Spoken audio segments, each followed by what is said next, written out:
tonight we conclude this series with a dear friend of mine, a coworker, who we've known each other, worked together more years than probably neither one of us want to acknowledge right now, at least in public. Her name is Tracy Jordan, which I'm sure you're all familiar with. Tracy is currently working with me together. We work together at SiriusXM Satellite Radio. We've worked together previously in other ventures together, and both have survived, and we're here tonight in Scenic Way, New Jersey, to share some memories, give you some more information, allow you guys to participate and find out what opportunities exist in the world outside of William Patterson after you graduate. And as I always do, I usually start by asking our guests to give us a little archaeological history, that is, how she started, how she got involved in the business after some college, some high school, and all of a sudden she's involved in music and entertainment. And you can see she has a very varied, interesting background. So Tracy, can you share with everybody, so when you left school, how the heck did you get in this place? I don't know, no. So I was born and raised in New York City, and my parents are both jazz musicians.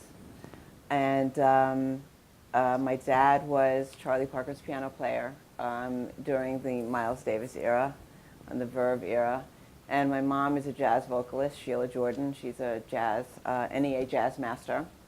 And me, I can't sing, I can't play an instrument, but I do play the computer pretty well. So after, I went to the High School of Performing Arts in the drama department. I guess you could say I was a drama queen. And when I graduated, I started working in the fashion industry. I worked for Ralph Lauren. And I got to be, in my very early 20s, and I realized that I wasn't going to grow any taller, and I wasn't going to be Beverly Johnson, so I better find something else to do. And I called a dear friend of mine, Katie Volk, who worked at a PR firm, a PR agency, Salters, Ruskin, Friedman. And I called her, and I was complaining about how I needed to find a different career path. And her secretary was on the other line quitting. So she said, "Do you know how to type?" I was like, "Yeah, I know." And I taught myself, I got one of those typing books, and taught myself in like a week and a half. And I went in for the interview. They gave me a press release. They asked me how long it would take me to type that. I told them 2 hours. Their jaws dropped. But they took a chance on me. And I was in there early. I would trail them wherever they went. They went to Good Morning America with Melissa Manchester at 6 a.m. I went with them. That was sort of like my college, at Salters, Ruskin, Friedman. I learned how to write there. I learned how to write press releases, items, learned how to pitch on the phone. That was really my foray into the business, and it was in the music department of a PR firm. Salters, Ruskin, Friedman at that time was premier. They had Frank Sinatra, they had Tony Bennett, Barbra Streisand. There, I sort of created a niche for myself. I worked on Motown. It was the first time I met Berry Gordy. Worked as his press agent. I worked on Motown Returns to the Apollo. I worked on The Last Dragon. Now I'm really dating myself. It was the first time that I really found what I wanted to do. I knew it was music. PR was an easy access door for me. And from there, I went on to Arista Records and worked under Clive Davis with Don Iiner. And I worked on the tail end of Whitney's first album. I worked with Kenny G from the beginning. Expose, these are probably names that you guys don't know. Or maybe you do. I spent 5 years at Arista, and then... So Tracy, tell us, how did you get to work at Arista? I mean, you just didn't wake up one morning and say, I'm going to go work at Arista. I got a call from the PR department. They were looking for a urban PR department person and artist development, so which is part marketing. And so I got that call. I went for the interview, obviously nailed it, and moved on to Arista. I always said at that time, if I was paid, $15,000 more than I was making, take the job. And I did, and it was a great opportunity. And then I got a job offer from Motown. Well, wait, let's gloss over the Okay. Arista years so quick. So you get a chance to interface and work with the legendary Clive Davis. Yes. So what was that like? Clive was genius. I didn't understand some of the decisions that he made, and I would watch what he did. The great thing about Clive was we had a weekly meeting with him, all the senior executives, and he would bring in a demo of a song that he wanted for Whitney Houston. So we would hear the demo of the song. Then the following week they would lay down, the music track. He would play that for us. Then Whitney would do her first vocal. He would come in and he would play it at that point, so that we got the opportunity to hear the song from the infancy all the way through to its completion. So it created a great team environment for his whole staff, because we really felt a part of every song on that album and came up and worked together on the marketing plan and the promotional plan, and it was great. I think Clive is known to some in the industry as a micromanager. He really gets into the nitty-gritty. So what examples of that would you? In that meeting where we interfaced with him every week, we all called it the meeting of accountability, because every week he went around the room and he picked on every single department in that room. And he would, bring up a problem or an issue that was happening, and in that meeting it would get resolved. But you were shaking in your boots, boy, because you didn't want to be called on that week. But it was always a good thing, because he gave great advice and he gave great leadership, and always helped you solve the problem. But you did get called out. And would he seek others' opinions for things like, okay, so he was playing a song and then a rough demo of it, and would he say, well, what do you guys think? Absolutely. I don't think he ever listened, but he did ask us. But feedback welcome, but not accepted. Feedback welcome, but he had a vision, and sometimes it was tunnel vision, but he was usually right. But he did listen. He did take, the advice of his staff. Sometimes, with the promotion department, he would listen to how we were going to roll out the album, what the first single was going to be. Because a lot of times when you're in the studio and you're so close to a project, the last song that you worked on sounds the best. Sometimes you need to have fresh ears hear it to really hear what the single should be and how that fits into your promotional plan. So this was in the days, traditional radio, traditional record company operations, where you'd put out a single, you'd try to get it up the radio charts, and if it was successful enough, then you put another track out, then you put the album out, and then the artist or the musician would have the ability to go out on tour. And music video. Oh, and music video. And that was the days when, and I'm sure Clive took it very much that the visuals were so strikingly important, whether it was for BET, VH1, or MTV. Absolutely. These were video outlets that, believe it or not, actually showed wall-to-wall music videos, and there was no reality television shows back then. But it was a very important, influential way for music to be exposed initially, for people to discover and to sell music. In fact, MTV had a daily show called Total Request Live, TRL. And you would phone in what your favorite videos were, and they would tabulate them and then have a top 10 countdown of the most wanted videos. And I can tell you, having been an ex-MTV employee, as Tracy was, it was a lot of times it was the same 10 videos over and over. That you always knew Home Sweet Home by Motley Crue was always going to be in the top 10. There was always, obvious choices, and then they sort of decided at a point in time, we're going to retire things. They can't continue to be there, or we're going to just be stuck with the same videos forever and ever. And so for a man like Clive Davis, it was crucial to have your artist's new release be showcased in there, either excerpt-wise or requested. And it developed a cottage industry that you and I knew about and participated in to some extent or not, of people jacking the phones. which was there'd be companies who would have a boiler room of employees, probably college kids, who would sit there and call the MTV number and request a song that at where I was at the time, Universal, or Tracy was at Arista, were calling and say, we want this video played, and try to manipulate the charts so you get more exposure, because that show would get repeated and you'd get initial.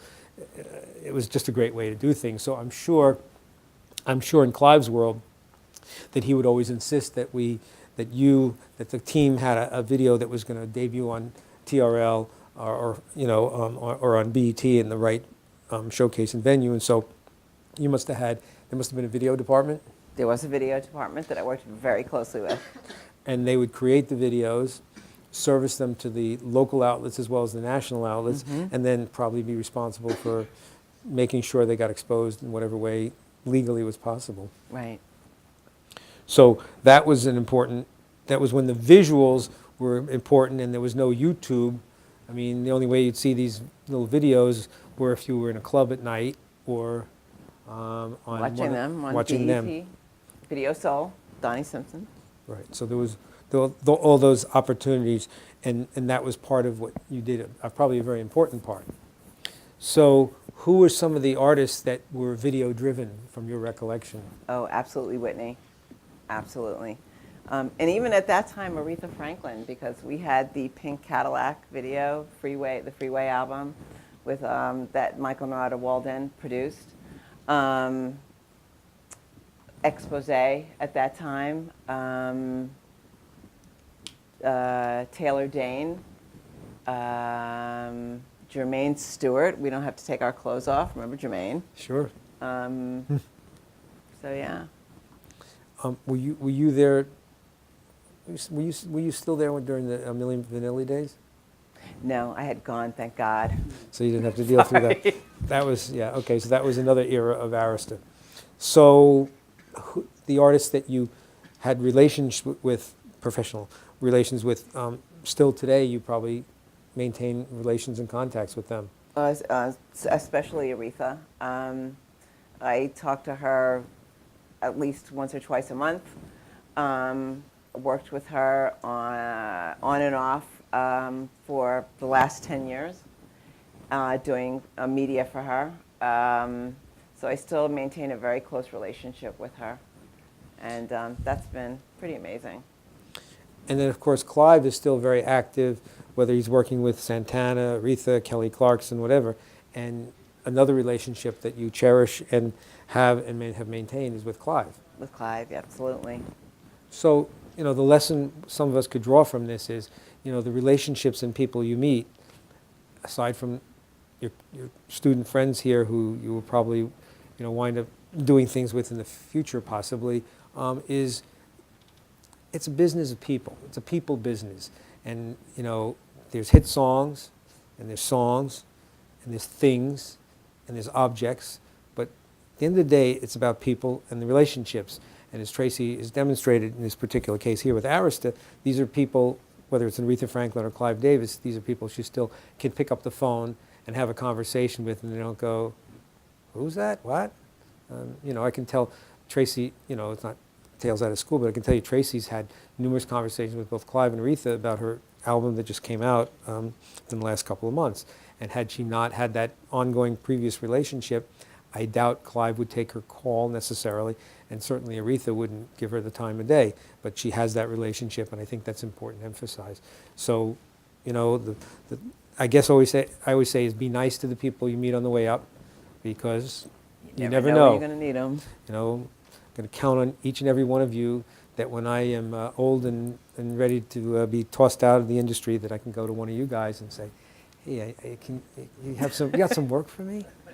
So anyway, but point being is, be nice to everybody. And obviously Tracy, carries that philosophy with her. So you're at Arista Records. That's your first real record company gig in the mid to late 80s. And so what would make you leave the utopia of Arista Records to go somewhere else, other than $15,000? Oh, well, it was much more than that. I got a call from the sale of Motown Records to Boston Ventures and MCA had just gone down. and Gerald Busby, who had been the premier urban record guy at MCA, was put at the helm of Motown.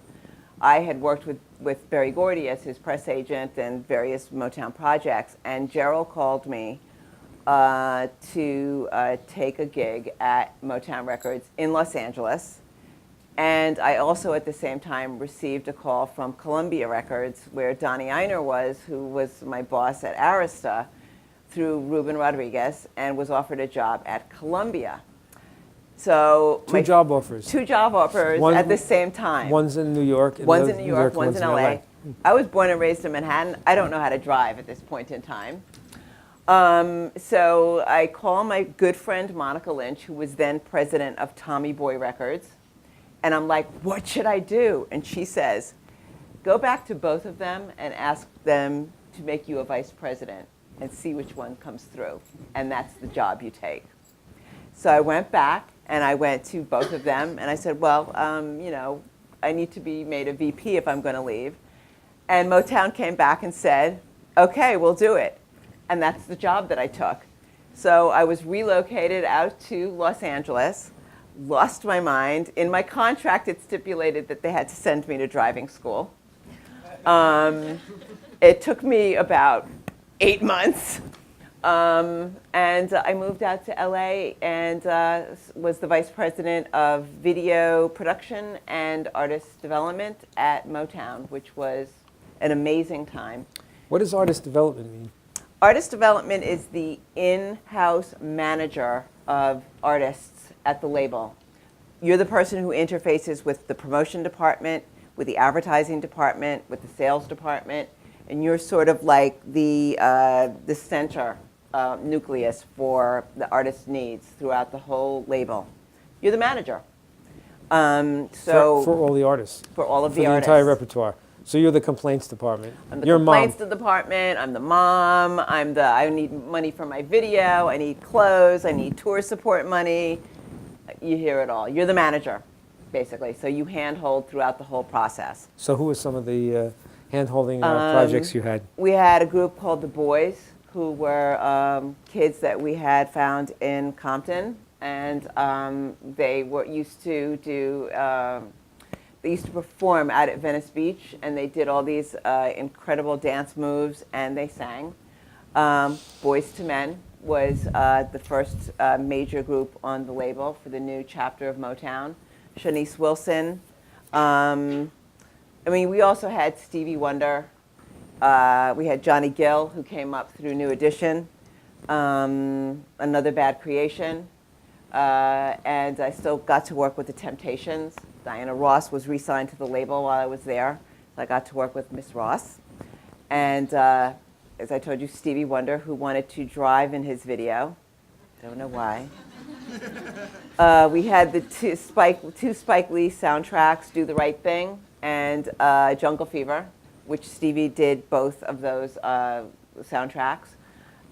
So we had Spike directing the videos, which was amazing. Yeah, and then we did the Fun Day video, and Stevie had to drive in the video. And when I finally did, funny story, when I finally did get my driver's license, I was driving down a side street in LA, and a car pulled up next to me, and Stevie Wonder was behind the wheel, and Johnny Gill was sitting next to him, and I almost crashed into their car because I was like, why is Stevie behind the wheel of the car? Because Johnny was driving it, and they wanted to scare me half to death because they knew I had just gotten my license. So ever since then, Stevie always wanted to drive in the music video, so we had to put him on a flatbed truck with the camera rolling, and it looked like he was driving in the Fun Day video. True story. So one of the things you did there was something you called Soul by the Sea for BET. Soul by the Sea was a concert for all of our Motown acts. I wanted to take the old concept of the Motown Review, whereby Berry would take all of the baby acts, the baby acts at the time, the Supremes, the Temptations, the Four Tops, and he would do a bus trip throughout the United States. And what I wanted to do with Soul by the Sea was take all of our new and emerging acts and our established acts and put together a television special for BET Networks, who at the time was the only place we could get our videos played for African American artists. And I went to Pepsi with the help of my team there, and Pepsi underwrote the concert. I think it was American Airlines involved. And we did 2 consecutive years.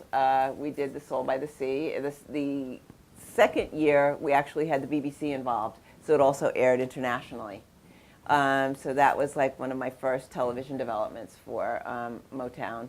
I also put together a 30th anniversary coffee table picture book, because the day that I got to Motown, I got a call from my dear friend Nelson George, who's a writer. He used to write for Billboard, and he's done numerous books. And you know, Motown was always like sort of a mystery to us. And he was like, "So what's it like? What's it like?" And I was like, "You don't understand. There's this room, and there's all of these pictures in there." And Gerald had sent me to like this closet, and I opened it, and it was like, you know, all the photos came like pouring out of this closet, because when the sale went down, they just stuffed everything everywhere. And there were these pictures from like Motown's history of the Supremes going over to Japan for the first time. You know, Stevie Wonder as little Stevie Wonder on the Apollo stage. Berry Gordy and you know, the Motown Review standing out in front of the bus over in Europe or getting off the plane. And Nelson said to me, "You should do a coffee table photo book with all of those." And I was like, "That's a great idea."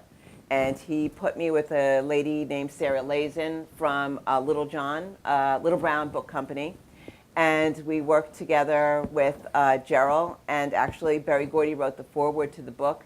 And I got it together for the 30th anniversary of Motown Records. And Suzanne DePass put together a television show to accompany it. But it was very much a joint effort with everybody. And that's one thing that I've learned, like, no man is an island. No one person can do anything great without an incredible team of people next to them. And I've always, when I've managed people, always made them feel a part of and equal with me, because you never know where the next great idea comes from. It could come from the guy who sweeps up the floor at 9 p.m. at night after everybody leaves.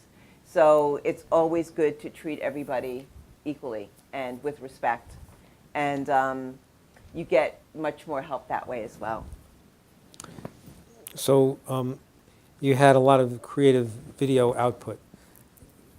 Lying around after MTV's finished with the videos, and there's outtakes and stuff. So I think you found a way of monetizing the videos by home video? We did. We opened for the first time Motown Home Video, and we would do, like, Boyz II Men was our first home video release. So what we did was we did some interviews with additional interviews with the guys, and we went back and we went through all of the footage to find outtakes or things that might have happened on the video set that were funny. And we put together our first release, which was Boyz II Men home video. So you're working for Motown, and it's in Los Angeles, but my recollection is Motown is a Detroit-based entity. So what was the connection with Detroit at that time? Detroit was opening, they were refurbishing West Grand Boulevard, the actual building where Motown Records started.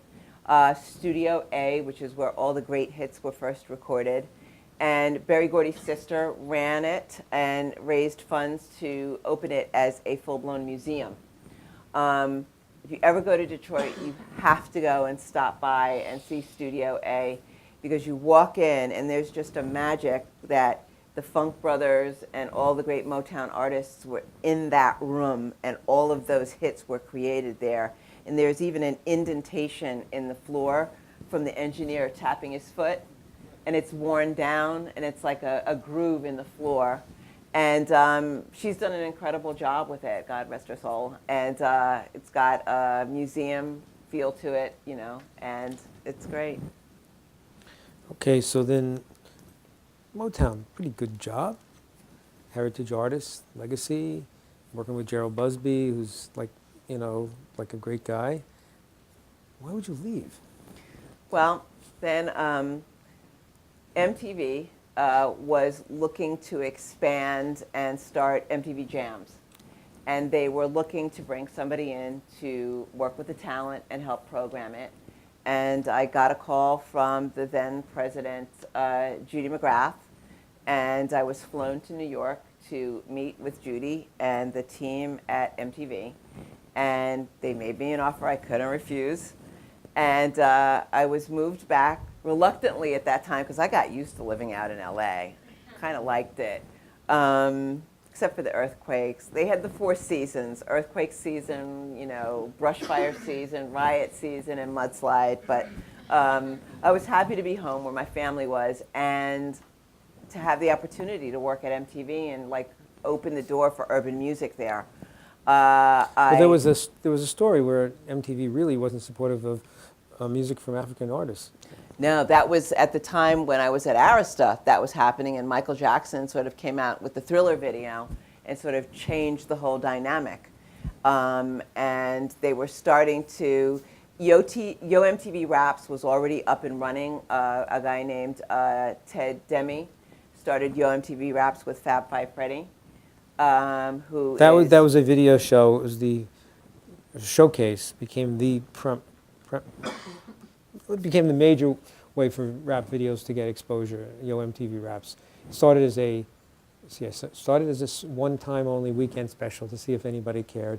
The phones and the feedback were fantastic, so they made it a regular feature and eventually expanded it to a daily show. It became a daily show. And In they fact- pioneered this. I mean, this sounds silly in retrospect, but they pioneered the use of taking the video camera off the pedestal and zooming in and zooming out. So it was like a handheld camera. And back then, traditional TV, everything was very linear and cut. And here's this thing where the cameras are swooping in on these gigantic, some of these rappers were huge people. And just zoom in and zoom out and follow them around, and cameras shaking, and people like, wow, this is MTV. So while it sounds kind of cornball now, back then this was like cutting edge stuff. Yeah. So It was. Yo MTV Raps was, so I guess the opportunity for you was amazing, that you could really, you know, penetrate the minds of the youth of America with hip hop and urban videos. Absolutely. Well, I was specifically brought in to do urban, to do R&B, because they didn't really have that genre covered. Fab Five Freddy did a film called Wild Style, which is a breakthrough video. Blondie sings about him on her song. When I got there, the first order of business was finding a host. And I saw this guy on Russell Simmons' Def Comedy Jam. His name was Bill Bellamy, and he did this thing called the Booty Call. And I just thought he had the look, and he was absolutely hilarious, and he just had a presence about him. And I went to a play like that same week, and he was actually sitting in front of me at the play. And I don't know if Russell Simmons set that up, because I had called Russell about him, but he was there. And we had him come in and test, and he went through the roof. It was just amazing. He turned out he loved music, so he became our host of MTV Jams. And the thing I liked about MTV was, although I booked MTV Jams, they divvied up the music world, so to speak, by label. So I worked with Virgin Records, so I worked with Janet Jackson as well as the Rolling Stones.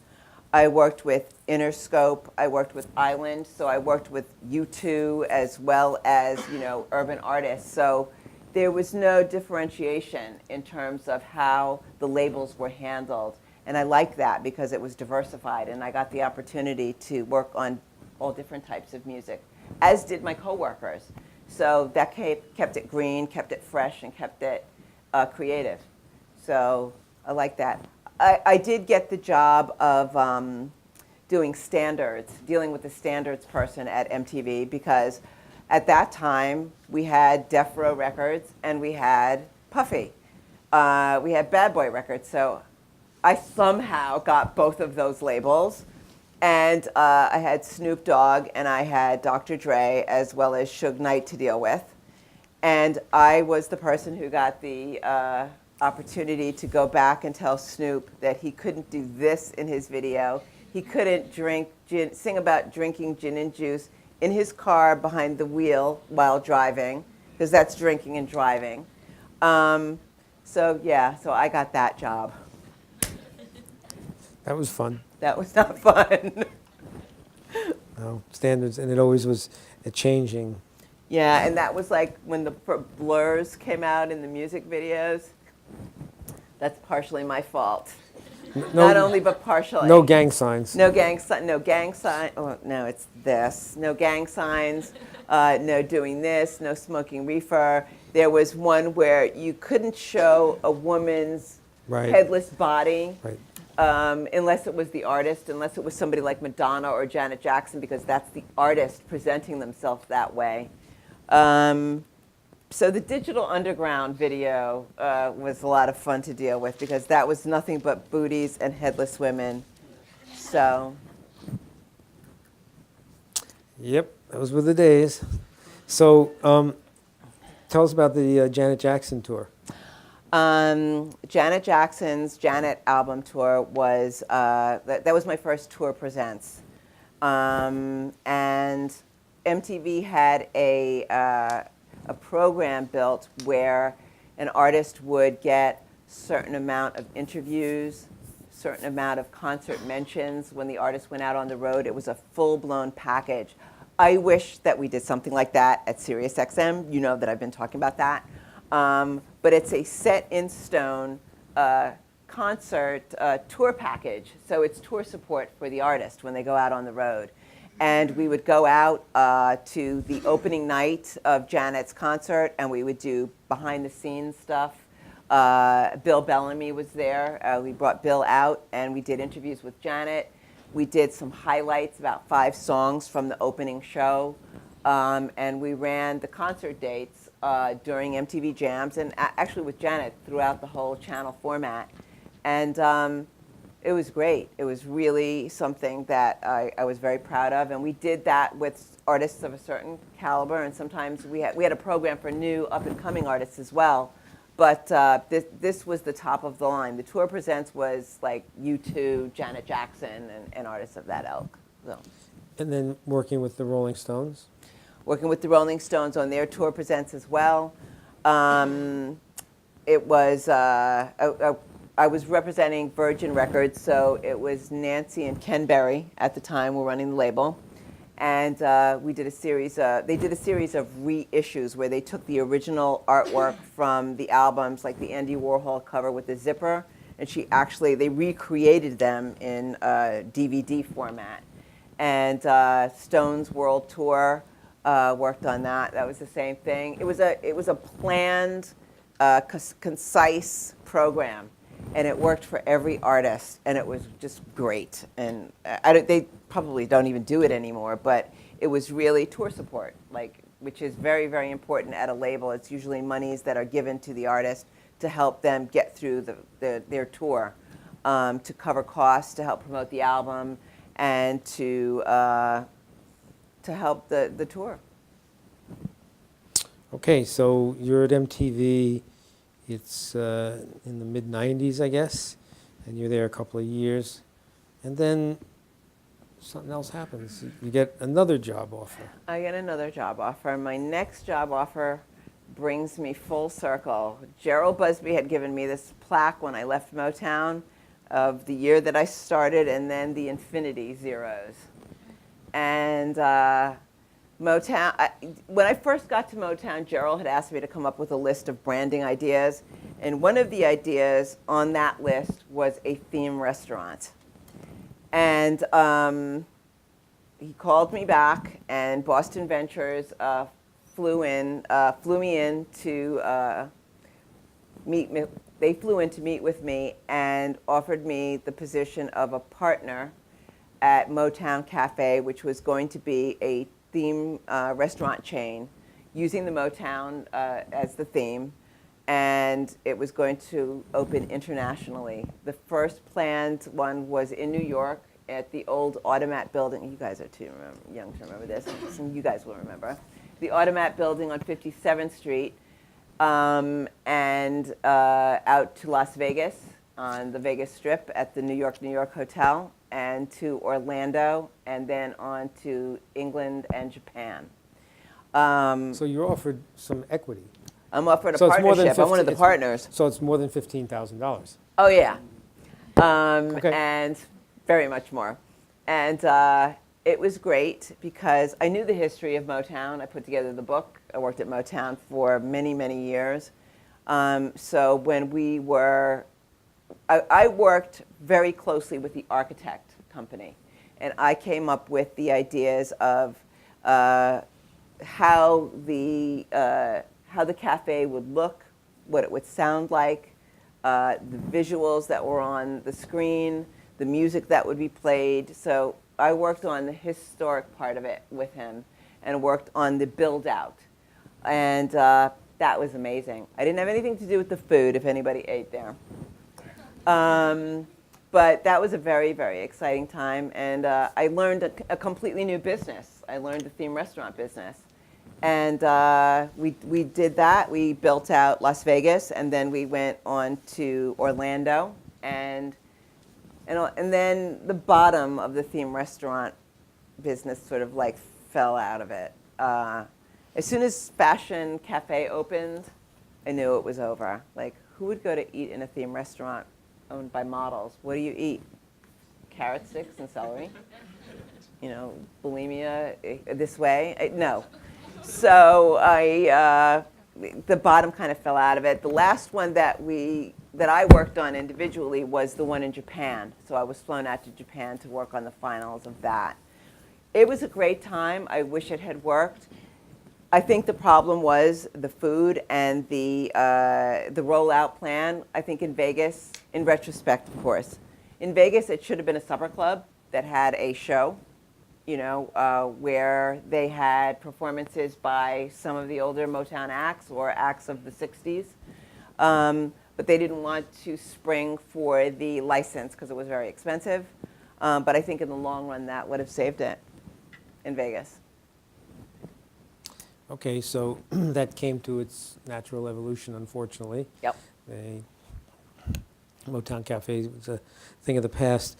Then the new media came a-calling, and there was an opportunity, I guess, it was a service that this young man came up with the idea of, so ahead of its time. It was basically streaming personalized streams that you could click what you didn't like and click what you did like, and so it learned what your tastes were, and it would be your own personalized channel. And they got for radio. Radio. Yeah, they got the licenses from the record companies, and it looked like a great thing. I was friends with one of the guys who was one of the people involved in starting it. And I guess they wooed you away. They wooed me away. So it was called Click Radio? It was called Click Radio, and it was so far ahead of its time. It really was. And I learned yet another part of the business. And that was really based on label relations, because what we were trying to do was get the labels to sign off on it. And so there was a lot of build out, a lot of startup. And yeah. But unfortunately, couldn't make a go of it for a variety of reasons. In retrospect, it's so sad because today it's it would have been, yeah, perfect, but it was ahead of its time. And there was no hardware to really support it at the time. So you find yourself doing some freelance work. Find myself doing some freelance work, and I land back at ABKCO Music and Records. ABKCO is a publishing company for the most part, but they also own the masters of all of the Rolling Stones catalog from 1971 all the way back to the 60s, to the beginning. So the company was formed by a man named Alan Klein. And I had worked for ABKCO when I was at Salters, Ruskin Friedman, handling Bobby Womack. Alan brought me over and said, there's going to be this great tour. We're going to get Bobby Womack out there. And then Sly Stone walked out of the room. So it was Bobby Womack and Sly Stone on the road together. And the only thing I could think of was nightmare. So I went to work at ABKCO. In-house but freelance, so they let me work on outside projects, which included Aretha Franklin and R. Kelly. And also I worked for the Atlantis Hotel and Casino, booking talent for their openings, and for Michael Jordan for his golf tournament. And did the opening of the Cove, did the opening of the Atlantis in Dubai. And at ABKCO, I worked on, I did the publicity and marketing for the Rolling Stones catalog and the re-releases, and we did some soundtracks, and Bobby Womack and Sam Cooke. No Bobby Rydell? I worked a little on Cameo Parkway as well, Bobby Rydell, all the Cameo Parkway stuff. So then you did something with the president, Mr. Clinton? I worked with Bill Clinton on his birthday celebration, booking, acquisitioning prizes to give away and talent, which was awesome. And then, as it happens in your career, opportunity came knocking, and the folks at a satellite radio came and said, maybe you should leave the record side and come over here and help us with our urban music, whether it's hip-hop, rap, R&B, whatever. He's being so kind. I wanted to find a permanent job where I wasn't freelancing anymore, and I wanted something where I was going to have the rest of my career doing something that I love doing. And I called Steve, and I asked him what was happening over there, and he's like, you know, it's so funny. They're looking for a producer for this new show. You should come up and take the interview. So he set up the interview for me, and I went up and I met with the program director, and I met with the human resources person. And I really wasn't right for the producer's job, and I was talking to the human resources person, and this is key, human resource people. She said, you know, there's another job that you're probably perfect for in talent. And I was like, really? And she was like, yeah. And she explained the job to me, and I called Steve, and he was like, that's great, that would be perfect. So I met with the powers that be in the talent department, got really good recommendation from my bosses, and also from the people at the Atlantis, because this was basically a talent booking job, and that's what I did for the Atlantis. Thank you, MTV, because that's where I learned how to do that. And was hired. Took a long time because it's a publicly traded company, so I had to go through all this rigmarole of having back check and credit check and the whole nine, but I've been there now 2 years. We found out she's not a serial axe murderer. And I am a citizen. That's right. You don't need a green card. I don't need a green card. And the fact she's still here sitting next to me, obviously, it kind of worked out, I suppose. Otherwise, she wouldn't be here. Let's go back, though. People are going to want to ask, and I'm sure there's a bunch of questions, but can you tell us a little bit about the evolution when you worked at Arista of Whitney Houston? 'Cause I think that's a story that everybody is very familiar with, at least, unfortunately, the end of the story. The first time I met Whitney was actually I had worked with Ron Delsner also when I was at Salters, Ruskin Friedman, because we did the concerts on the pier and out at Jones Beach. Ron Delsner was the preeminent concert promoter in New York City. He's now part of the Live Nation empire, but he was the guy. If you wanted to play New York City, you had to go through Delsner, or you really, there were other opportunities, but he was the guy. And so I went to see, I was working backstage at Concerts on the Pier, and Whitney Houston was opening for Jeffrey Osborne. And this was right after she was signed to Arista Records. Album had just started seeping out, and she got on stage and she started singing, and the sky opened up raining. And there was just something about her that was so special, and her voice just gave you goosebumps from the time you heard it.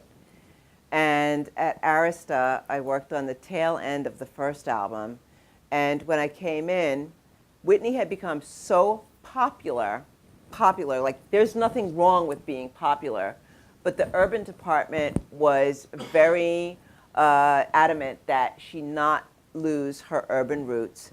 So they wanted to come up with a campaign to make sure that she was taking care of black radio. So I set up like a luncheon for her with every black program director in the country. We brought them in, and we set up the tables for each of the stations, and we had a seat for Whitney at each one of those tables. And we rotated her around the room so that she got to spend time with all of the major program directors across the country for urban radio. And Clive specifically did songs on that album that would be urban radio friendly. But they still played them on pop anyway, so it was, I mean, she was a popular artist. To watch her go from where she was to superstar, you know, and The Bodyguard and watching all of that. And I also worked with New Edition, so I knew Bobby Brown. I mean, they, back in the day when they were like 14, 15, used to sleep in our living room in Brooklyn when they had no place else to go. So I was very close to both of them. I was at the wedding. It's very emotional for me to talk about that because she was very, very close to my heart. And yeah. And then one of my favorite stories is, I guess, the quirks of Aretha, and that she has certain things she won't do that Yes. limit her ability to be more accessible, if that's the right phrase. Yep.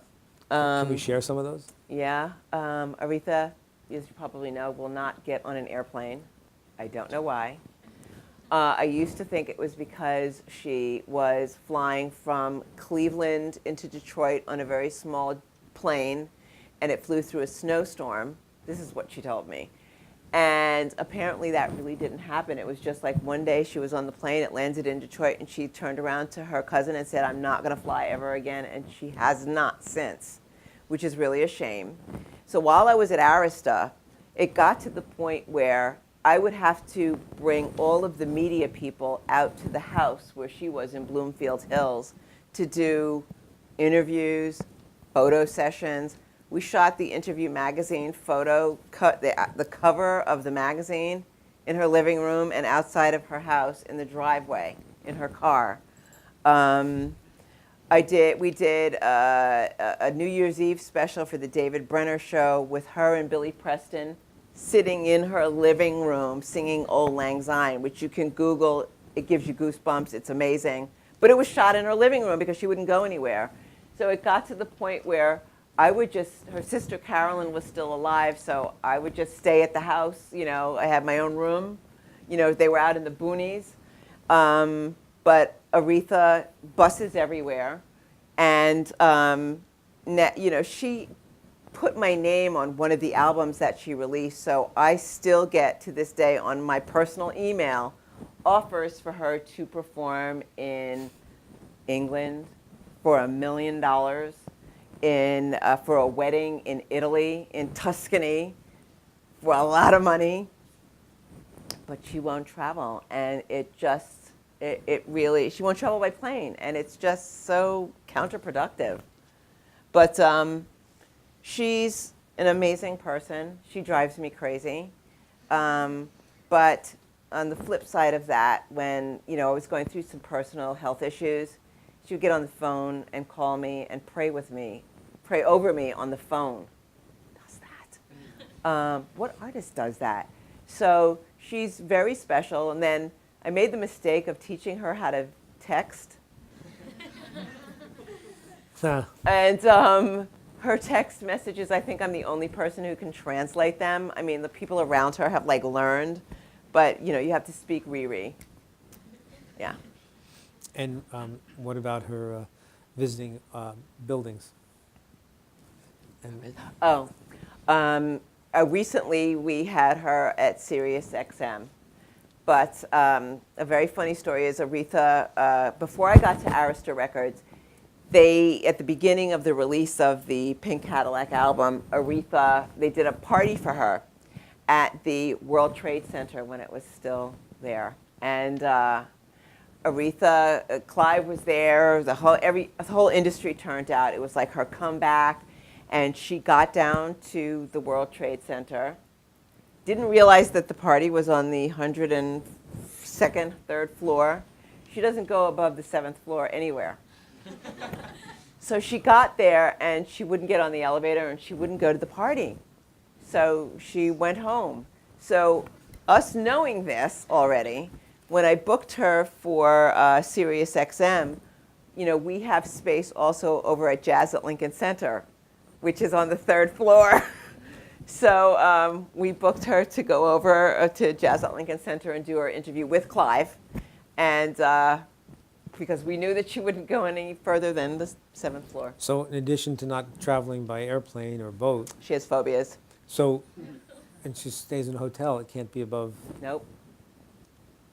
Can't be above the 5th floor. but what floor is Arista on? Clive's office was, Arista was only 6 floors. So luckily. So Clive was on the top floor, so she would get on the 6th floor to go see Clive. Amazing. Amazing. So, other than Riri and Whitney, are there other artists that you would look back and say these are some of the more memorable people I've dealt with, or quirky, or Quirky, R. Kelly, crazy. Crazy, but brilliant at the same time, but crazy. Stevie Wonder, really crazy but fun. Diana Ross, quirky. Miss but Ross. Miss Ross. Well, I call her Ross. Quirky but genius. And, like with Stevie, it's just like, or with any of these folks, it's like sitting there and listening to them tell stories. Like Aretha would always get on me, like when she would do her interviews, I would just like sit there on the phone and like listen to the interviews because I wanted to hear her tell the stories. And she was like, why are you listening in on the interview? Don't you have something else to do? And I'm like, no, this is the best part of my job, So, because I like hearing artists tell those stories, working with the Sam Cooke estate, being able to hear Sam Cooke's brother talk about all the stories about Sam back in the day. That's the best part of the job, working with Bobby Womack, God rest his soul, and hearing him tell those stories. That's the cream, that's the best part. So, this series is about women, powerful women in the entertainment industry. So, how do you think, in a very male-dominated, male-chauvinistic world, and has it worked for you, being a woman? I think as a woman, as an African-American woman, I've always had to prove myself twice as much. I always, I've always stayed later than anybody on my team. I've always tried to paper trail myself with any ideas I come up with. Work hard, stay late, try and be nosy and learn as much as I possibly can about an artist, a company, a release, and try and be 2 steps ahead of the game at all times. I think it's changed, it's changed a little bit, but when I was coming up, it was really tough on women, really tough on African Americans in the recording industry. It was hard to get a foot in the door. I was lucky at MTV because there was a woman in charge, Judy McGrath, who kind of took me under her wing. I was lucky. But you were the first African American VP. I was the first at MTV. I was the first African American VP over programming at MTV. So then that was largely due to Judy because she actively sought me out. So I was blessed in that regard. I've had angels, Gerald Busby. I was the first African American at a recording label to oversee a video department, and a video budget, because at that time that was hundreds of thousands of dollars. So I was lucky in those regards, but I always stayed late at work. I still do. Can't help it. What was it like for you growing up, having 2 parents who were musicians, jazz musicians, albeit? Crazy. It was a household full of music. my mom would play like Name That Tune with like all the Miles Davis records and all the jazz records. So I've had an education in jazz that I never asked for, but I was just given, which is great because I have a deep-rooted love and respect for it. Is it the type of music that I listen to all the time? No, but for comfort, I still go back to it. But I'm a hip-hop head and a urban music head. But it's there. I know the history of it, thank God. And it was a great background to have, because it gave me the opportunity to learn how to listen to jazz, my parents always had a lot of artistic friends, how to look at a painting, how to appreciate artistic people, and how to deal with them. How to deal with egos, big and small. So yeah, it was a blessing. But did you ever, at what point did you realize that your parents were different than other parents? In other words, like your parents were in showbiz, your parents were musicians, and they weren't like other people growing up. Did you realize your mom and dad were unique or different from your friends? Well, a lot of the friends that because I grew up in Manhattan, a lot of the friends that I did have, their parents were, stay at home. My mom was always going on the road, out on the road. Sometimes I would go with her, so I got to go to Europe very young, got to travel a lot. So yeah, it was cool. But it was different, yeah. And do you recall any times where, you went on the road with your mom. I wondered if there were any times where you were in a place where radio was playing and you might have heard, a section of music where your dad was playing or your mom was singing, and you go, "Oh, that's my mom. Oh, that's my dad." Yeah, that happens. It still happens, Do you remember the first time?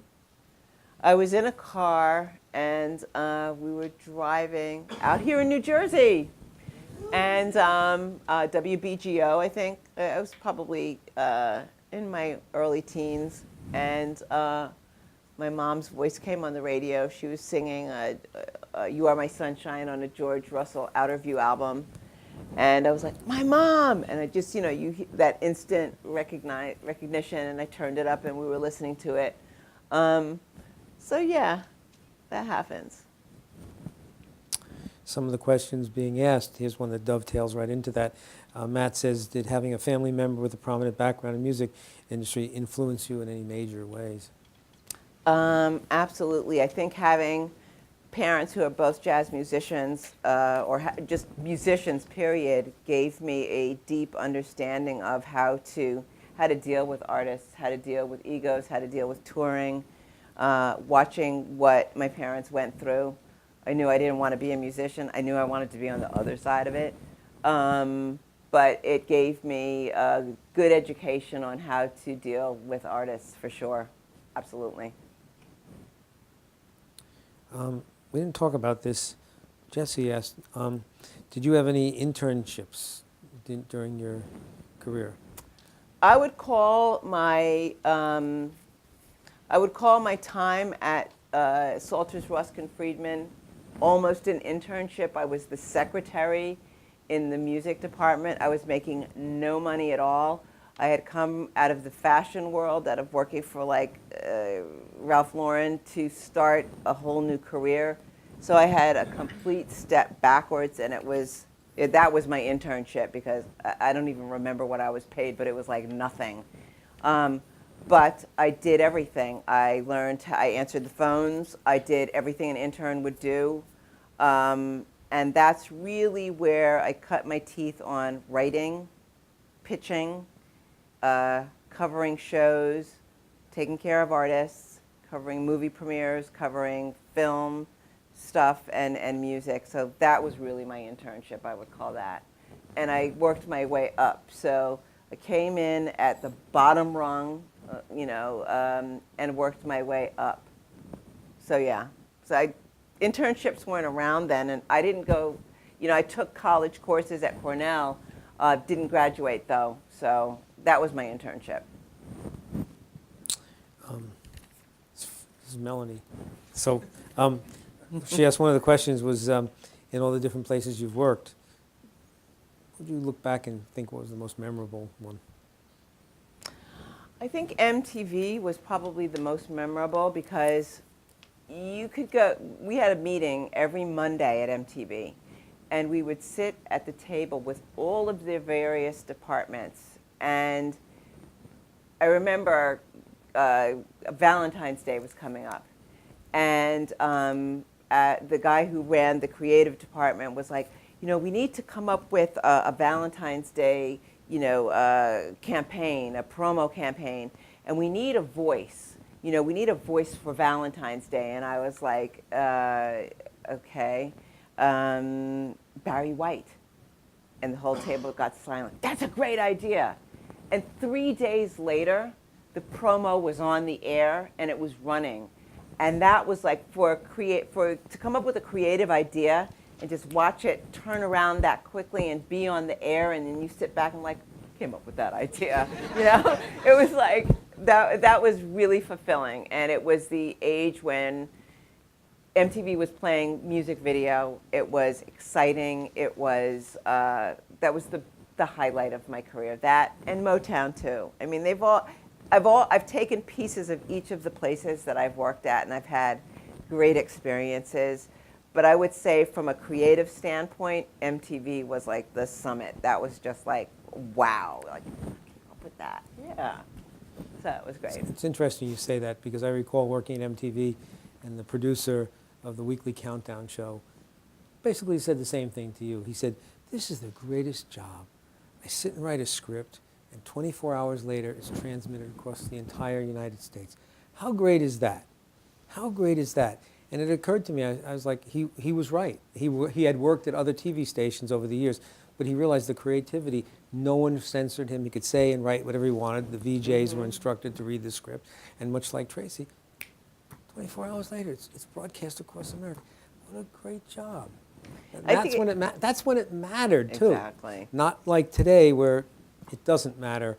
It's a reality TV show.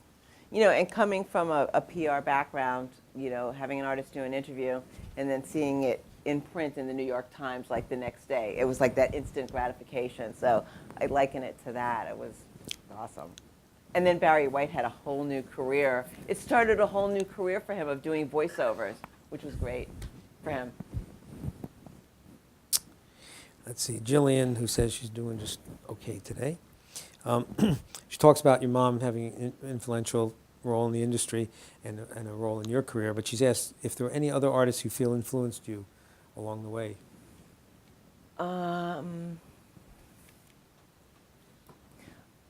Whitney, definitely.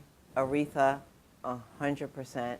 Out of all of the artists that I've dealt with, she's been the most challenging, still is, but she's been the most rewarding as well. I think dealing with, I would say Aretha would probably be it. And also Boyz II Men. To watch Boyz II Men go from boys to men. No, to watch them go from the beginning of their career to the pinnacle, to the summit, and so many things have changed. We just did something with them in Philadelphia where we brought them back to their high school, and they did a program for us at SiriusXM. And just to see them again, that they're still around, they're still out there, they're still kicking it, they're still recording, they're still touring, that's gratifying. Here's a really interesting question. I believe it's Kaylee. So you said, you worked at Motown and worked with a lot of other older artists. Do you feel there's still a market today for these type of artists in the music industry now? And how would you change your marketing approach today as opposed to back then? The marketing for artists of this type is touring. That is where they make the bulk of their money. The Temptations stay out on the road maybe 265 days out of the year. The Casinos, they tour a lot there. They tour in venues that are maybe, 5,000 seaters, maybe up to 8. they're constantly on the road, and it's really, really tough, but that's where they make the bulk of their money. You know, if you're not writing the songs and you're not getting paid, you know, copyright, and you're not making money, you know, you get your advance to record your album, and then what's left over is what's left over, and there's usually not much. So you make the bulk of your money touring. So that's where they all are, you know. Stevie. So those artists, in your mind, are still relevant today? Yeah, for a certain demographic, absolutely. Because, you know, I go out to see the Temps, or you go out to see the Tops, and the audience is packed. You know, it's not who I would expect to be in the audience, you know, but there's the baby boomers, the, you know, older baby boomers who are out there who have income to spend on going out to concerts, and they're there in force. A lot of them perform out in Vegas and in the casinos, so, you know, there's those touring opportunities for them as well. But, so if you were in charge of marketing these artists today, what would you do differently? I mean, obviously, you've emphasized touring, so would it be touring in lieu of radio airplay? Because back then it was, you know, start with the radio airplay and put some video into it. What I do different marketing-wise? I would target, you know, there's not that many terrestrial oldies radio stations, but the ones that are there, I would totally target them. Promos, ticket giveaways for concerts that they're on, because their core business is touring, no matter how you flip So it. you would focus on the touring. I would and how focus you on could- the touring and how you ancillary could- versions of what the tour Yeah, would do. ticket giveaways to market by market, go to the oldie station in that market, give them tickets to give away to the show to make sure that that show is sold out and they continue touring. So radio is almost just like a way of Marketing propping tool. it, a marketing tool. You're not going to count on them for airplay. Well, they play them, you know, they still play them, but they play them in a rotation whereby it's set, you know, because it's oldies format.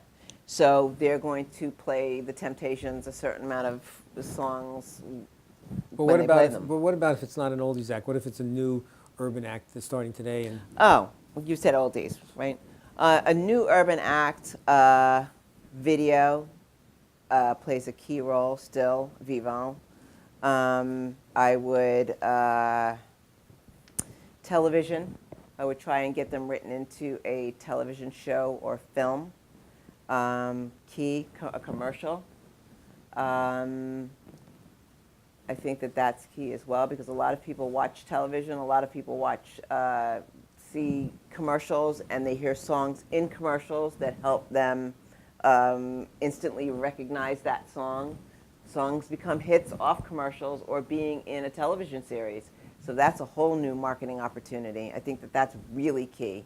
And that's actually become a pretty core business at a lot of the labels. They have a person who just does that, who does placement, song placement. And I think that that's key.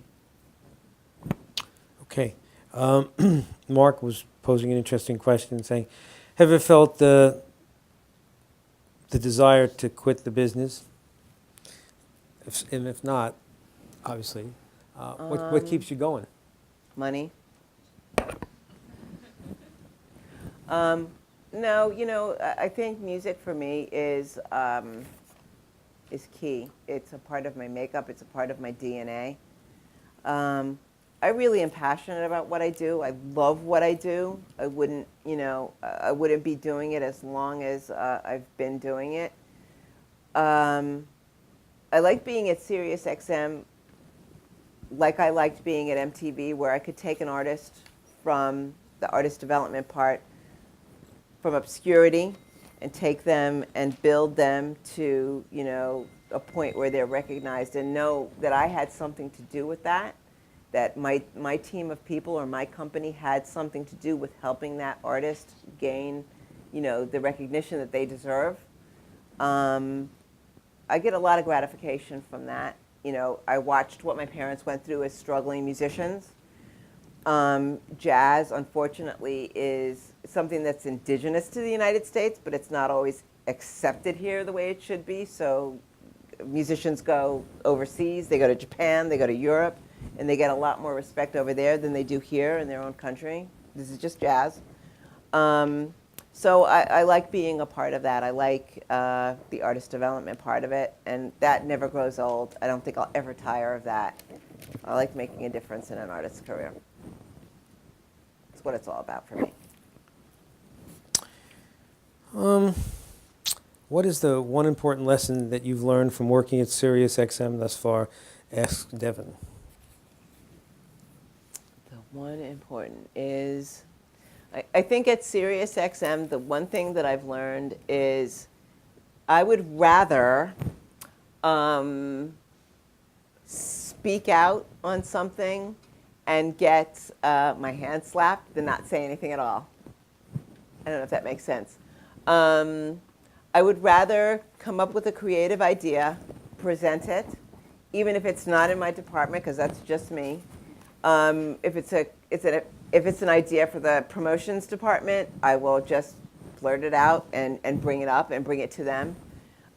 Some companies are kind of like, stay in your lane. Everything is, is in a compartment, and it stays there. I have never been a person like that. I've always been out of the box, and I'll sit up and come up with ideas like crazy. Not all of them are good, not all of them are bad. But if something is right, I am willing to fight for it. And I think that if I get in trouble and get yelled at for it, I don't care. It's worth it. In some companies, you have to be that way. You have to, kind of like step outside of your box, and you have to stand up for what you want to believe in. And sometimes, in a company that's big, like a SiriusXM, you sort of have to do that. And you have to kind of like just wait out the storm and then have them come back and say, that was a good idea you had. So. Alan, following that up, Alan wanted to know whether you prefer working freelance compared to working for a corporation. I like the security of working for a corporation. But I do like the opportunity to work on varied projects. Sometimes I miss that. But I try and create as much diversity at SiriusXM as I can, because there are different avenues to, follow and to work on, because there are so many different genres and formats of music that I get to work on, because I work on gospel, I work on jazz, I work on hip hop, I work on urban contemporary, urban, AC. So it's pretty varied. But I like the security of working at a corporation. I like having a 401k plan. I like having a retirement plan. I like having health insurance that I don't have to pay for. So there's benefits to both. But if I had a choice, I like working at a corporation. Okay. Any of you have any questions that you want to, feel free to raise your hand and interject here. I can sit here and read questions and ask stuff on my own, but I'd like it to be a little more interactive, if you will. Yes? So just more of a comment to like somebody had a question to before. Thank you. It was about like how Motown, if it was still popular, and I took my grandma to like a Soul Train performance. It was like maybe over half a year ago. It was just at the Mayo Performing Arts Center, and I've never seen more of a lively audience. Like I've not heard of a lot of the songs, but half the back of the auditorium was standing up and grooving, and like people were shaking their, they were just loving it. So I think even in just response to his question, that you just have to put it to the right demographic. It's just finding a way to reach those older audiences, because they might not be on all the social things, but I still think Motown is alive and well. And then you did a very good job helping. Thank you. A big component has been like the cruise ship industry, because there's all of these cruises that go out. A guy was just up at the office today, and they do the Soul Train cruise, and they do country cruise, and they classic country cruise, and a 50s cruise, and they're sold out already. I mean, they put them up on the market, and they're sold out. And all of these groups go on and perform on those cruises. It's the live performance element. Anyone else? Yes, sir. Yay! Hi. I actually would have a lot of questions about the oldie stuff, but since now you're at Sirius, how is their business format now that there's so many other streaming services around, they were really one of the first, program radio, or that you could get what you want from it. Now you have Spotify and the new Tidal and Apple Radio. Not that they're worried, but how they seeing all their competitors coming up towards them? I think what we strive to do is to create original content and original programming. That's become a very key focus point in terms of concert captures, in terms of going to thinking outside of the box and coming up with creative ways to present music, be it like it's the starting point of their career or at a location that you wouldn't normally utilize, and coming up with creative ideas and trying to do things differently and something that our subscribers would want to hear. So, yeah. I think one of the differences is those streaming services are just feeding you what they anticipate you're going to like based on some formula they've come up with.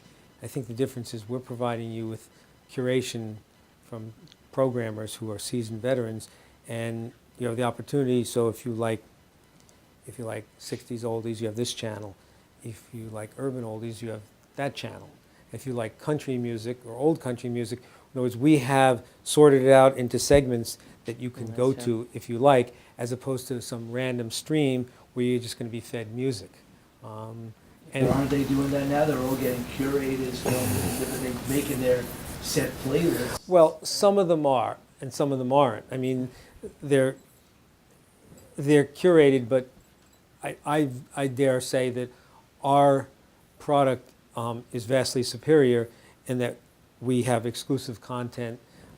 We have established names and entities not only in music, but in sports, in politics, in comedy. So we offer a full spectrum. So if you're an alternative music person, sure, you could make your own playlist at Spotify or listen to Pandora. Again, we're commercial free. There's no tiers where, well, if you pay this, you get some commercials, you pay this, you don't get commercials. You pay a flat fee and you get all the music channels are commercial free. Not so with the talk or sports, but it's a much lower threshold of commercials than the terrestrial radio or broadcast radio is. And I think you'll find anybody who samples the product that's offered by SiriusXM, it's much like a drug. They never go back. I mean, very few people churn and say, we don't enjoy this, we're not going to pay for this. It's a decision made that I want to be an active consumer. You put on Pandora, if you're not paying, it's there, it's background music, it's like contemporary radio, but ours is like you've made a decision, you're going to spend that $12 or $15 a month, whatever you're spending, and you want to hear it because you like it. And we know, we get feedback very quick. If our hip-hop channel mistakenly plays a cleaned up version of songs, they immediately get feedback from the audience saying, we don't want to hear the clean version, we want to hear the unexpurgated version. So we know from a feedback process what works and doesn't work. So, and we have some of the biggest names, whether it's Howard Stern or Jenny McCarthy or Mad Dog. I mean, we got them, and I dare say the other services are just offering streams of music without any rhyme or reason. Sticking with that exact same frame of mind, Tracy, you got me thinking about, does SiriusXM kind of watch and follow the Netflix, Amazon, HBO model of original content? Which would you say came first, SiriusXM doing it, or how those guys are doing it to get more subscribers, creating exactly what you're saying, original stuff that's exclusive, that's only available to you guys? I think HBO's been around longer. Right? HBO's been around longer, certainly, and it's a visual component. But I mean, original content. HBO didn't really start big. Well, I'm trying to think. Well, they had standing room only, so they had concerts back in the 80s, and comedy specials. But the big thing now is like Netflix, for example, which started as this mailer of the Blockbuster beater by just through the mail, but now they're creating programming. Amazon doing the same thing, and you guys sound like do you look at that model at all, or it's completely? Well, I think we had a faster adoption rate than any of those services had previously. As far as exclusive content, we pride ourselves in that. We were this weekend. We broadcast Coachella, and I believe, I know it's the first time we've done it. I believe it's the first time it's been any of Coachella's ever been broadcast. So that's exclusive content. There's constantly exclusive content being created. We have a series called Artist Confidential, where the artists come in for an hour and perform 5 or 6 songs and take questions from a select group of audience that has Career spanning song. yeah, and then we have the town hall, which is similar with a small invited audience. And while there's no performance, it's a sit down with the artist. We have our exclusive concerts we've been doing at the Apollo, whether it's been Bruce Springsteen or Tim McGraw or Paul McCartney. Those are exclusive content that A, you can't get into unless you're a subscriber, and B, you're not going to hear it anywhere else. I mean, Paul McCartney's not giving out audio broadcast, nor is Bruce Springsteen on a daily basis, right? On any basis. We have our exclusive artist channels, whether it's Sinatra, Elvis, Springsteen, Pearl Jam, Jimmy Buffett. That's exclusive content. I mean, you're not going to hear that kind of stuff anywhere else. People can say, yeah, we got the Madonna channel, but it's just streams of Madonna music, maybe interspersed with a couple liners that she's recorded, but that's not what we do. If we do something exclusive, we require the artist to get involved and be part of it, because we want to cheat the audience and just have a couple of liners there from different artists saying, you know, you're listening to, and play the songs that you can get anywhere. Does that sort of answer what you... That was an incredible answer. Thank you, Steve. Okay. Anyone else? Yes, ma'am. Thanks. So I'm interning with Columbia right now, and I feel that working at a label is sort of a different animal. And I was wondering how you found working at the labels and now working at Sirius, how their culture is different, and if there was one that you preferred over the other. Which department are you interning in? Touring and events. Touring and events. Yeah. It's a great department to It be is. in. I think that working at a label, there's all of the various components and parts and departments, and I think it puts you in a very unique position to learn all of the moving parts of what an artist needs. Because the label as the home base, the artist development part is the manager's part. You're doing touring and events, that's extremely important because that is the bread and butter of the business right now. So that is key because you're interfacing with the promotions department, you're interfacing with the sales department, and you're interfacing with artist development. So I think that that's very, very key. I think a label is a great training ground for anyone in the industry because, again, it teaches you all of the various departments and what part they play in the artist's career because they're all under one roof. Anyone else? Okay, well, Justin asked this question. I thought it was interesting. Have you ever been starstruck by any of the celebrities you worked with? Oh, there's been a couple of times. I think the first time that I met Aretha, when I was at Arista, she called and left a message on my answering machine, and I took the tape out. You know, it was a cassette tape back in those days, and I took the cassette out, and I still have it because it was like, Aretha Franklin called my house. Oh my God! And then I got to know her. I was starstruck by, I think, the Rolling Stones, the first time I met them, specifically like Mick Jagger and Keith Richards. I was like, oh my God. Yeah. Who else? Prince.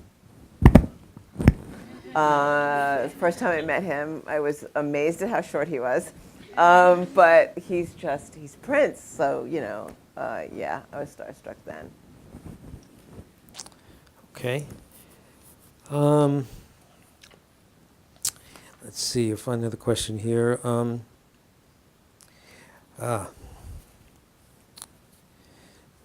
wanted to know what you felt was the advantage of a college education, and would college be the road you take or the school of hard knocks in retrospect? I've had a bit of both because I did take college courses, business courses at Cornell. For me, my real college was working at that PR agency. In retrospect, having the courses from Cornell helped immensely for business. But for the skills that I learned for entertainment business, for me, they were really learned in the PR agency. But again, I had a whole other career prior to getting into the music industry, so I started late. If I were to do it all over again, I would definitely take full on, and there's music business courses now. Back in those days, and there wasn't. But I would definitely go college route. But I started in fashion. I worked in fashion for 5 years before I even got into the music business. So I kind of had a late start. So I think the PR definitely helped. But if I had it to do all over again and I was just starting, I would go to college. I would definitely. Because the internship programs are so amazing, because a lot of the times the companies hire from within. If you're in there and you're proving yourself and you're working hard and there's a need and there's an opening, you'll get it, So I think the internship programs are very, very good, very key. Dovetailing into that, Carrie posed the question, what were some of the biggest lessons you learned from working with Melanie Rogers and Lynn Volkman? Oh, God. Melanie, I learned the way she dealt with her staff, was key because she treated everyone with respect. She treated everyone with kindness, and she was always there to help. And that was a key lesson for me. Lynn, she did tour publicity, so she was great. She's still a friend to this day. And I remember her when she worked with Danny Goldberg. Not Goldberg. She was working with James Taylor, the guy who managed Danny.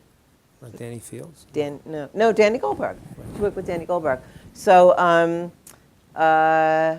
I learned, Melanie was my boss when I first got to Arista, so she was a tremendous influence and somebody I really respect. Learned a lot from her. Matthew wants to know what would you consider a defining moment in your career? Defining moment in my career would be, I think,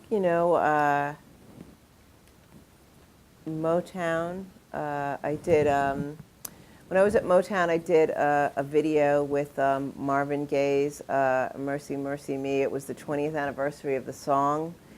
And I went to Julian Temple, and I asked him if he would oversee a video about the environment. And he put me with a young director named Gore Verbinski, who had not done, he was just coming up, he was under Julian, and it was pre all of the Pirates of the Caribbean films, etc. And we worked on a music video that is, to this day, pretty outstanding, and the special effects are just awesome. And we won the Environmental Media Award for that, and that was pretty cool. And it was Marvin Gaye, and one of my favorite albums of all time, and that was awesome. So there's a couple of questions that are interrelated. One from Sarah and one from David. It's like they want to know how you manage a team of specialists in fields where maybe your background is not as strong as it is in other areas. For example, like what video production experience did you have before you worked at Motown? Or as David's asking the question, is the way to branch out in multiple businesses to become successful, you just dive in and learn the do and don'ts along the way? So is it on-the-job training? And if so, how do you instill confidence and adequately mentor and manage people? I think that it's really, really important to work with people and not to be afraid to take the advice of someone else who might know more about an area that you don't know, and give them the autonomy. Like, you got to make sure that the person knows what they're doing first, okay? If they do, giving them the autonomy to do that and bring it back into the fold, and creating a very a team, you know, like, and you become the coach, and create a teamwork environment where people are working together and bringing something to the table and really, you know, supporting them.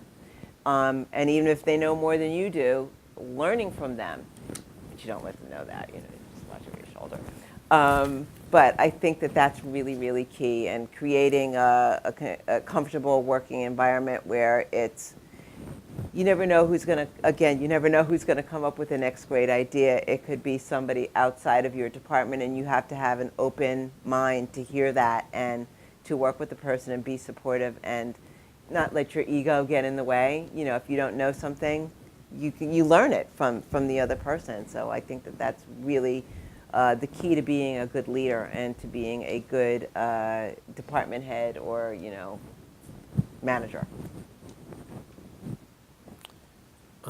Tyler asks, how did you get involved with the Moonrise Kingdom soundtrack? Moonrise Kingdom soundtrack came to us from Wes Anderson, Randall Poster, who is the music supervisor for all of Wes Anderson's films. We also did the Darjeeling. It was at ABKCO Music and Records. Randall came to us a bunch of times because he wanted Rolling Stones music in his soundtrack. So we ended up doing a deal with him, and we did the Darjeeling Limited soundtrack, and then we worked with him on Moonrise Kingdom. Wes is an amazing guy, and Randall has great ears. He knows what he wants, and we worked very, very closely with him and with Wes. So it was very exciting. It's a difficult question from Julie.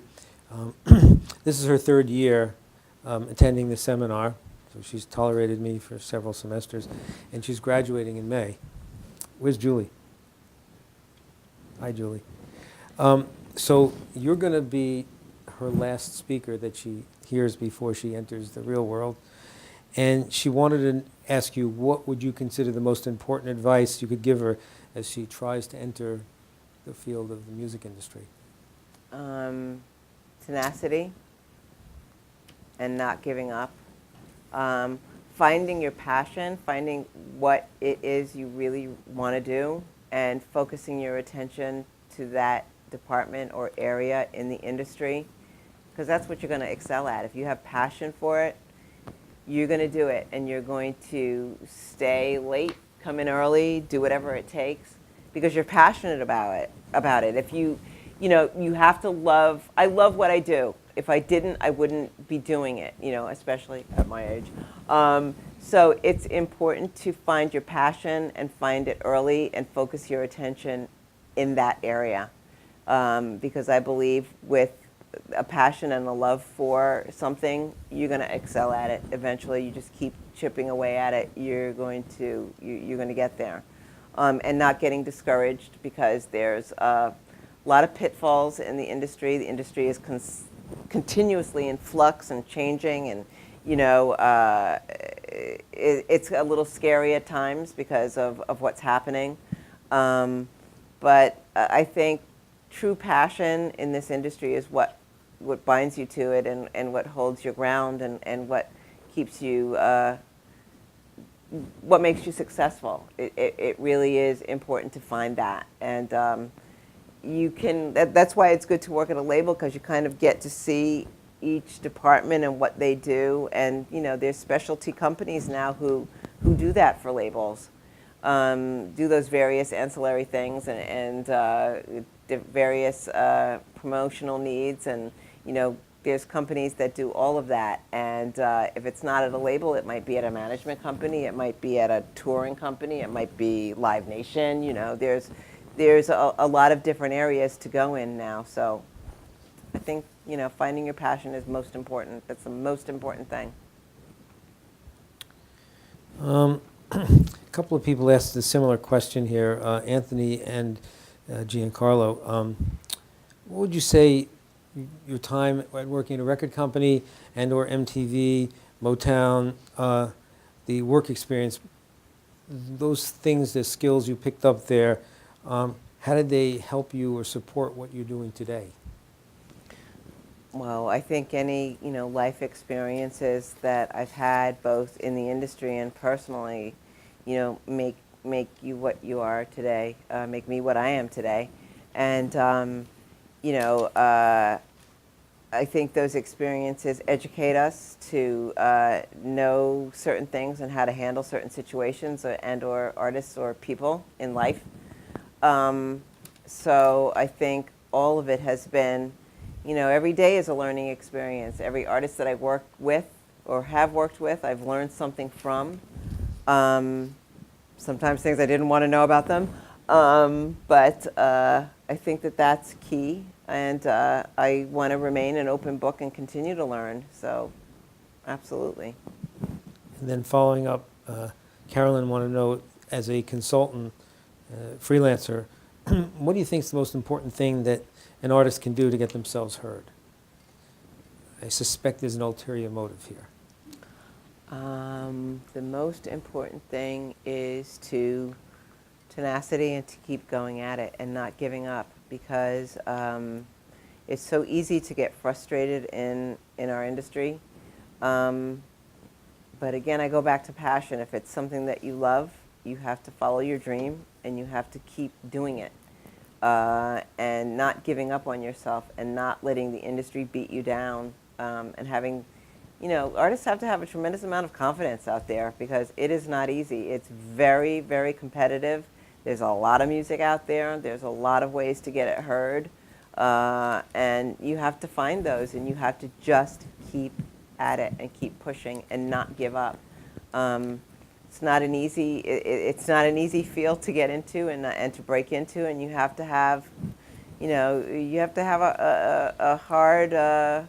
a hard exterior and wear that armor and keep it around yourself and keep pushing, until you get to where you're going. If it's something that you believe in, it's something you're passionate about, and it's your dream, you've got to keep working at it. Any more questions from the audience? This is an interactive class. I'm just going to sit here and ask questions. Everybody knows everything. You don't have to be bashful. Okay. Well, I'll keep going here. So little Tracy Jordan's running around in New York City in her home with her mother. And does Mom ever say, Tracy, I want to give you one piece of advice? What might that be? Alexis is asking that. Mom ever say, She gave me a lot of advice. Did I listen to all of it? No. But some of it I did. What's a memorable one? Aside from always carry a quarter, make sure you carry clean underwear. I don't know. To believe in myself, to not let things, not to personalize things, and not to give up. Because again, it's a tough industry, and it's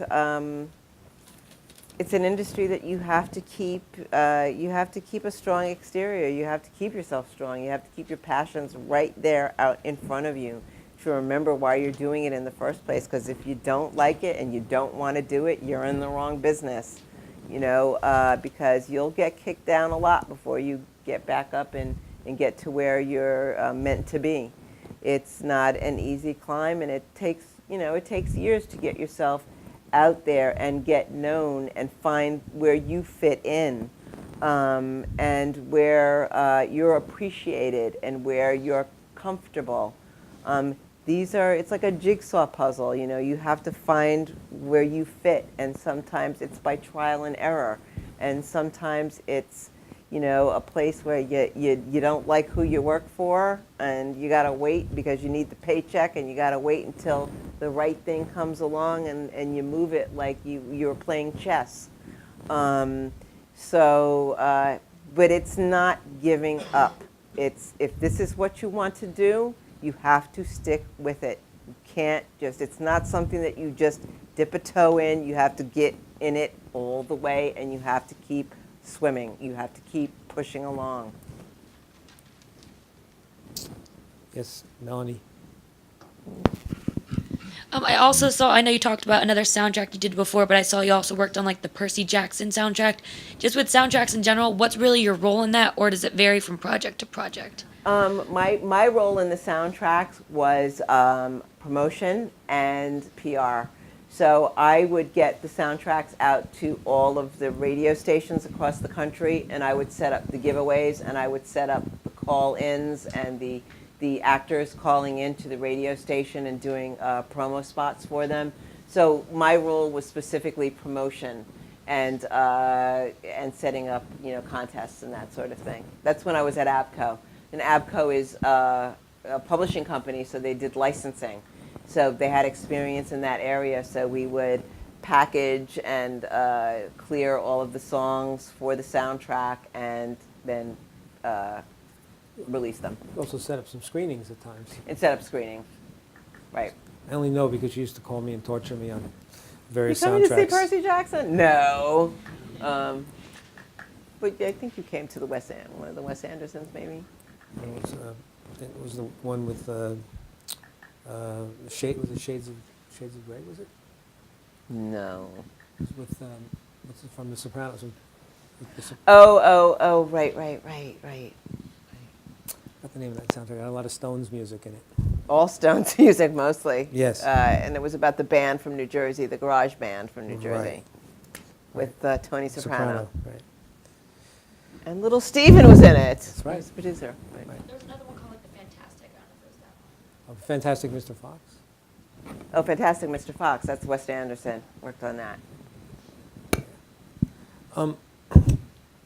Valerie has a question. She wants to know, in the area of talent development, is there a one-size-fits-all that might work for such diverse artists that you've worked with, or do you have to find something unique for each of them, or is there some sort of universal thing that all artists would respond to? I mean, every artist is different, you know, and you have to know your artist and learn what their strengths and weaknesses are. And every marketing plan is sort of customized to that artist. I mean, there's the general things that they all need. They all need a bio. They all need a press release. They all need, you know, radio promo spots. They all need videos if necessary. So there's the standard things, but every artist is different. And, you know, you have to come up with, and that's, you know, part of the fun of it. I mean, I loved sitting down and getting all of the music and, you know, having met the artist and maybe having seen them perform and sitting down at night to sit down and write the marketing plan and coming up with something creative and different that you could do with them, you know, and that was part of customizing. So, yeah, each artist is different, and you really do have to know them, get to know them, and find out what could work. And it's fun coming up with something new and different that you could do with them to help break them, you know, like we mentioned Darjeeling Limited. When I was doing the marketing for that, you know, it had an Indian theme. So I went down to Little India in in Manhattan on Lexington Avenue, and they had all the Indian shops, and I got all of these different Indian spices and teas and, you know, candies and everything. And I got these beautiful Indian envelopes, and I delivered the soundtracks to everybody with these. So, yeah, customize things and come up with original ideas, and you kind of get your creativity going, and it keeps it moving for you. So I think that that's very important. So there's not one magic situation, one size fits all. No. There's things that each one of them need, like I said, like a bio and a video or promo Right. spots or But- whatever. But every artist is different, and you have to know them and really customize it for them. Okay. Personal opinion here from Bobby. Is terrestrial radio as important in today's market? No. We'll get serious. Terrestrial radio is important, yes. But I think that it's the market out there is changing constantly. I don't think you get the variety of stations and formats that you get at some place like Sirius, because I think it's one-stop shopping for a label or an artist, where you come in, you know that there's certain shows that are going to play your artist's music, and that you can hit, 27 million subscribers with one fell sweep and get your artist in there. And terrestrial radio is still so spread out and segmented that you have to make all of those calls to all of the various stations across the country. I think that, I'm prejudiced, but I think that satellite radio makes it a lot easier, and it's a lot cleaner and time-saving, opportunity for an artist, because you hit a national platform, with a few shows and, a tour of SiriusXM, and you're hitting 27 million subscribers, but that's really translating to about 50 million ears, because there's more than one person sitting in a car or, listening online, so, yeah. I think you answered this before, but just in case, Kara wanted to know what has been the toughest challenge you've faced during your many jobs and projects over the years? Toughest? Challenge. Toughest challenge. I think I always, when I went to do the Motown Cafe, and I kind of watched the bottom of the theme restaurant industry fall out, I was kind of mad at myself, because I was happy at MTV, and I was kind of, that was I kind of wished I had stayed there to wait it out and see what would have happened if I had, remained there. But I had to take the gamble of being a partner and having equity in something. I had to take the shot. I had to take the chance to see if it was really going to pan out. I think that was, in retrospect, because, it's always 2020, and I wish I had stayed at MTV, but, I didn't. I took the shot. So that was a hard lesson, but I learned a lot. So if I pursue your iPod, if you have one, what am I going to find in there? What's the most recent piece of music that you're listening to? I'm listening to Drake. I am listening to Nicki Minaj. I am listening to Cassandra Wilson. I am listening to, what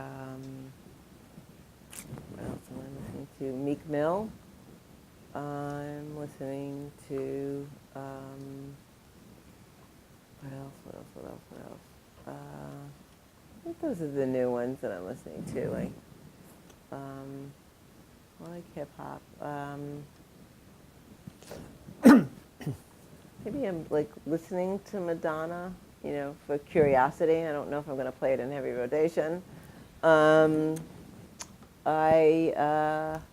Yeah, those are the ones that I'm listening to now. Okay. Anybody else want to contribute a question? Anybody have any answers? No. Okay. Well then, I'm going to thank Tracy for coming out to the wilds of Wayne, New Jersey tonight.